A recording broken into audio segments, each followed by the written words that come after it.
বিয়াই আপনি একটু খান। না না, আমরা খামু না, আপনারাই খান।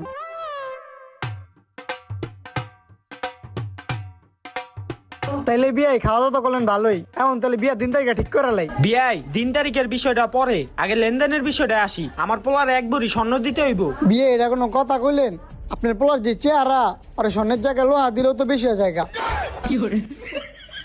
বাবা তোমার আমি আগেই কইছিলাম এদিকে বিয়া বহন লাগবো না, ওরা স্বর্ণের বদলে আঙ্গ লোহা দিতে চায়। হ বাবা তুই ঠিকই কইছ, এই জায়গায় আর বিয়ে হইব না, আয় জায়গা। আরে বিয়ে বহেন বহেন, রাগ করেন কি লেগা, বহেন। আচ্ছা দিমন আপনার পোলার এক ভরি স্বর্ণ। তাইলে এখন তারিখের কথা কওয়া যায়। আচ্ছা বেশি দেরি করে লাভ নাই, সামনে শুক্রবারই বিয়ার দিন তারিখ ঠিক করে লাই। আচ্ছা যেহেতু বিয়ার দিন তারিখ ঠিক হয়েছে, তাহলে আমরা সবাই মিষ্টি মুখ করি। লন বিয়ে মিষ্টি খান। আরে হ দেন দেন, ল বাবা মিষ্টি খা। ল আরেকটা ল।